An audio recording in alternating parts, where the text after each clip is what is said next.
This is the part where a pagan, and I include atheists in that grouping, by the way, would try to power game what I just said by saying something hypothetical like, why do you represent the truth as the man?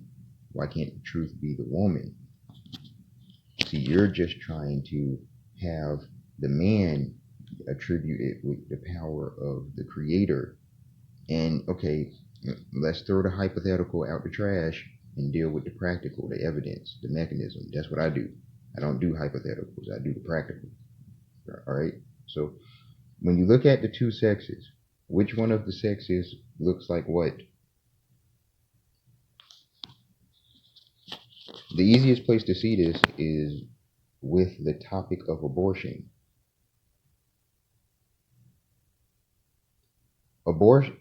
Females want to murder their children because they don't want to offer themselves so that the child can have life. They're cowards. Males, on the other hand, do want to offer their life so that the child can live. That's the fundamental difference. And this fundamental difference is even present in paganism when they represent creation. The goddess does not want us to exist. And so you have like the male god murders a male god murders the goddess, then takes her body and uses it to form creation.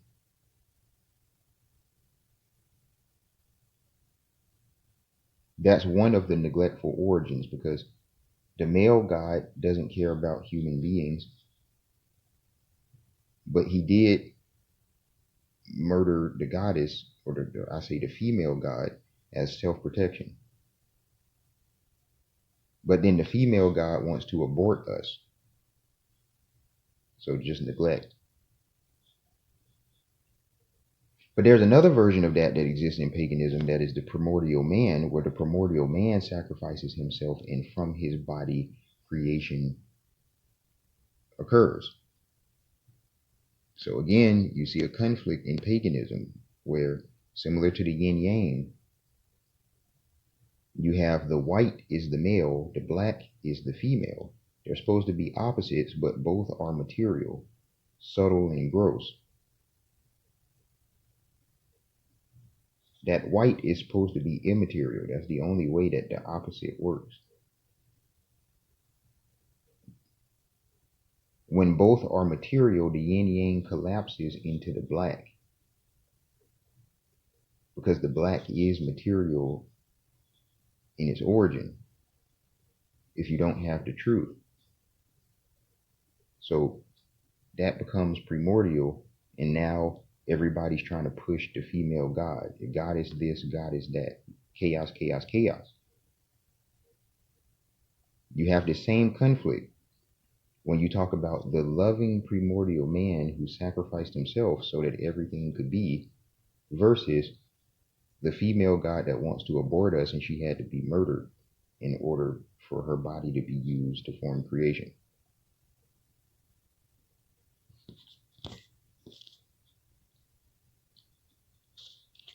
You also see in paganism, there are similar beginnings to Genesis. Like in China, for example, they have Izanami stepping out of order, and she throws all of creation into disorder.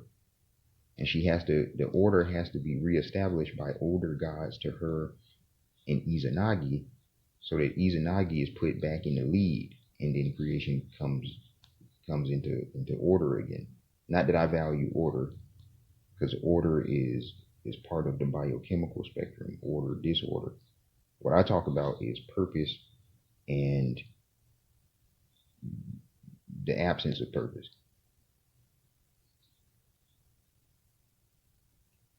Why don't the parts of a clock power game against each other? Because they operate in purpose. It's not because they operate in order. That's a weird way of looking at it. You can have order, but not purpose. That's like Asian societies. They have a lot of order, very, very high order, but no purpose. So there's a lot of misery. All right. So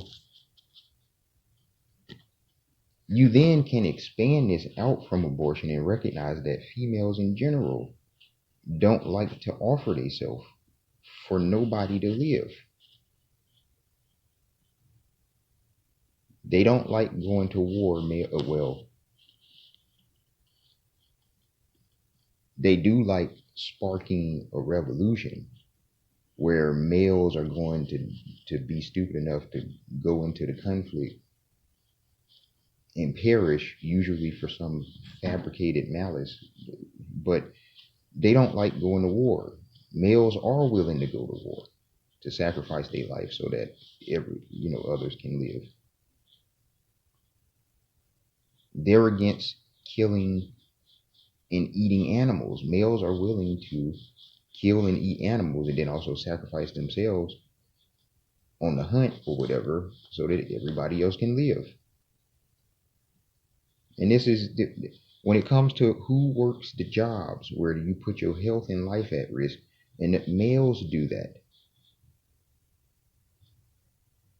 And so this even makes it stupid, the argument that you see where, well, it doesn't make it stupid. It reveals the stupidity of the female argument that if males could give birth, we would be against abortion. That, we the ones that work the jobs that give us the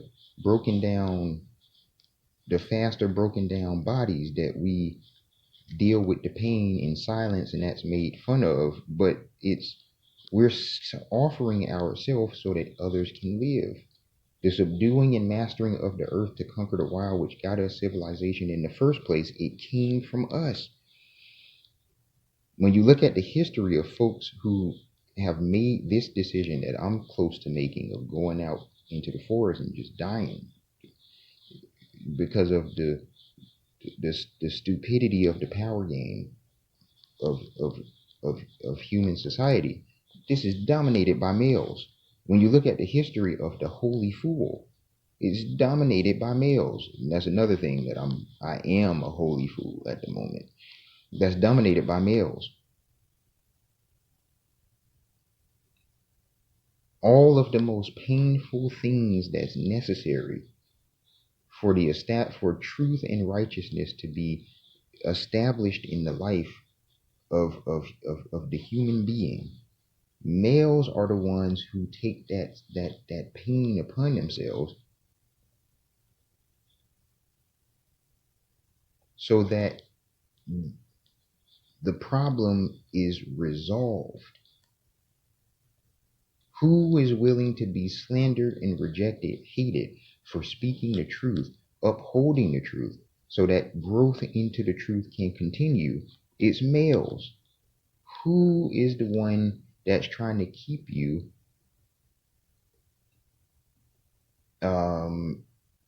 deluded in feeling good, so that you have a delusion that the problem has been resolved? It's females.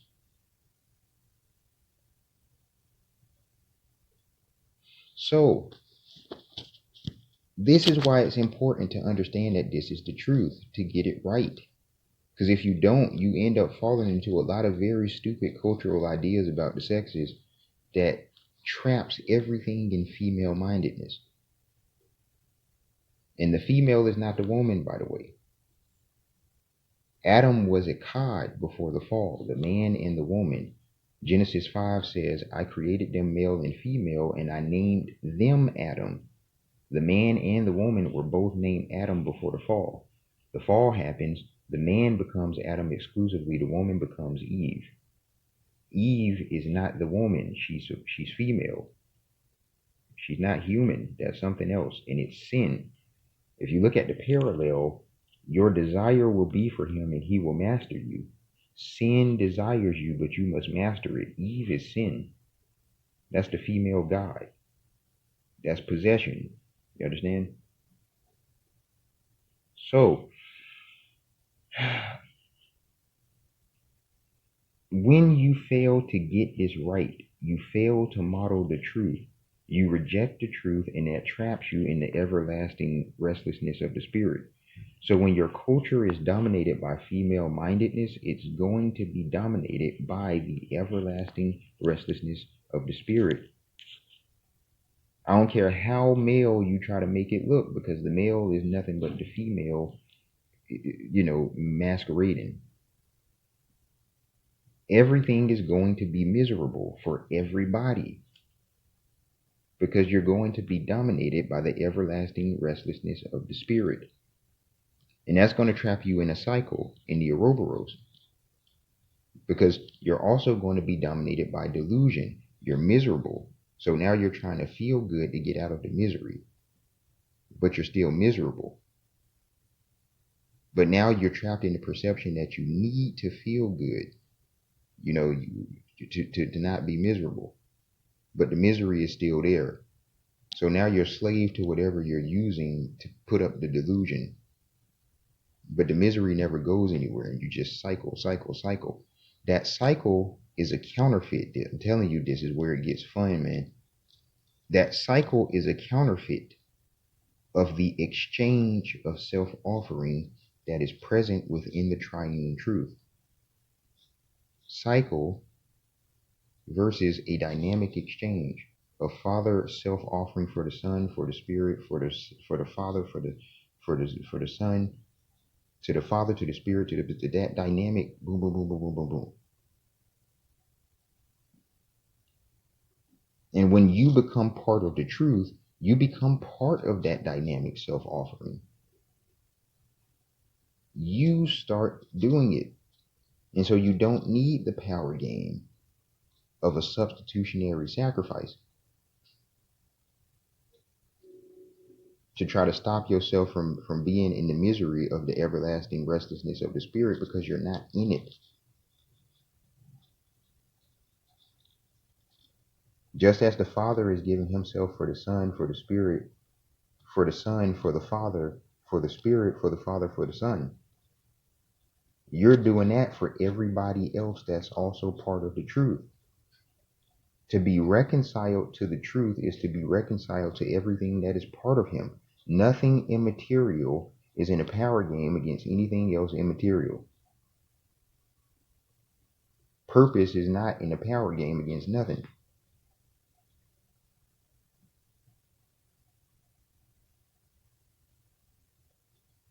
This is where you start to unlock the secrets of life.